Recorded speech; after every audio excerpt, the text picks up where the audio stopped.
perkenalkan kami dari kelompok 13 akan membahas mengenai Payment System Development. Saya Ingrid Retania Octavius Tompul, bertugas membuat Mind Map Payment System Development. Kemudian partner saya, Ronaldo Gultom, bertugas membuat konten di kompasiana.com.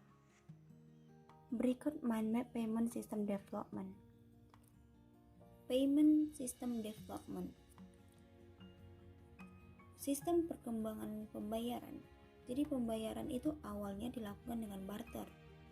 Barter merupakan kegiatan tukar-menukar yang terjadi antara dua pihak tanpa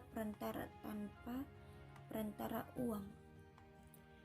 Kemudian pembayaran itu dilakukan juga menggunakan benda-benda yang bernilai tinggi. Contohnya bulu hewan, kulit kerang, gigikan paus. Jadi contoh ketiga ini dilakukan oleh manusia sebagai alat pembayaran. Setelah seiringnya perkembangan zaman, uang menjadi suatu kebutuhan pokok bagi manusia, baik itu pembayaran. Pesatnya perkembangan teknologi memberikan pengaruh terhadap perkembangan sistem pembayaran digital. Pembayaran digital yang kita kenal sebagai e-money atau uang elektronik. Ini sudah begitu menyebar luas. Kemudian peranan uang tunai menjadi berkurang. Dan e-money uang elektronik ini dilakukan dengan transfer antar bank atau intrabank. Adapun pembayaran digital dibagi menjadi 3, yaitu payment card, payment masa kini, payment di masa depan. Payment card contohnya itu, ini artinya pembayaran menggunakan kartu, ya. Contoh kartu yaitu ATM, kartu debit yang bisa melakukan pembayaran atau bisa melakukan transaksi lainnya. Jadi itu payment card. Payment masa kini yaitu aplikasi yang kita kenal saat ini yang begitu menyebar luas, yaitu bisa kita gunakan sebagai untuk ojek online, yang alat transportasi yang bisa membawa kita kemana saja, ya. Kemudian pesan antar, kita bisa melakukan pesan antar baik makanan, baik barang ataupun lainnya. Jadi menggunakan aplikasi ini memudahkan kita melakukan pembayaran. Baik pembayaran yang ketiga ini, contohnya listrik, pembayaran PDAM dan lainnya. Yang ketiga terakhir, payment di masa depan. Contoh payment di masa depan itu seperti cryptocurrency. Ya, kita tahu currency itu adalah mata uang. Kripto adalah, ya di Indonesia tetap kripto gitu ya.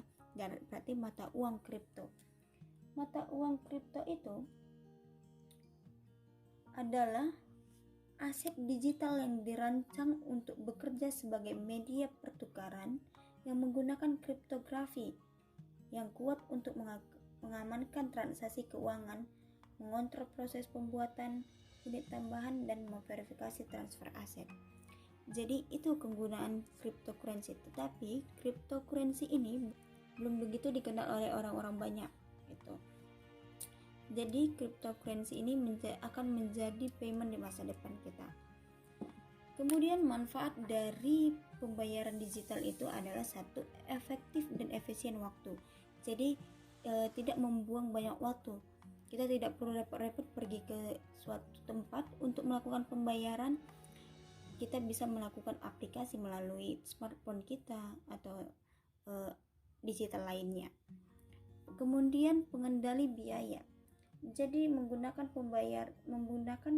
pembayaran digital ini, kita bisa kembali melihat setiap pembayaran atau setiap pembelian apa yang kita lakukan atau transaksi apa yang kita lakukan. Kemudian nyaman, jadi kita tidak perlu repot-repot untuk membawa uang tunai gitu. Jadi kita tidak takut kehilangan uang kita atau jatuh, tercecer di mana saja. Dengan adanya pembayaran digital ini, yang 3 tadi, payment card, payment masa kini, payment masa depan, itu bisa membuat kita menjadi lebih mudah dan nyaman.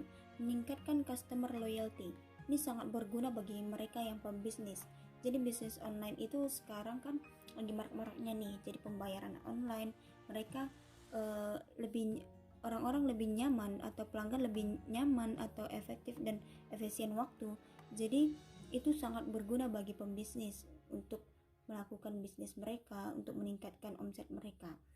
Kemudian kekurangan dari payment system development ini, yang satu, munculnya kejahatan atau hacker. Contohnya nih, bisnis A mempunyai nomor rekening sekian. Ada orang tidak dikenal akan menghubungi customer, pembeli dari barang bisnis A. Orang tidak dikenal ini memberitahu nomor rekening yang lain, sehingga customer mengirim kepada orang yang tidak dikenal ini. Jadi customer kena tipu. Kemudian pembatasan pada payment ini, payment system development, yaitu pembayaran digital, akan ada limit. Jadi contohnya nih, pada satu aplikasi, limit yang diisi itu 1 juta. Kemudian setelah kita habis melakukan 1 juta itu kita akan melakukan top up, pengisian kembali.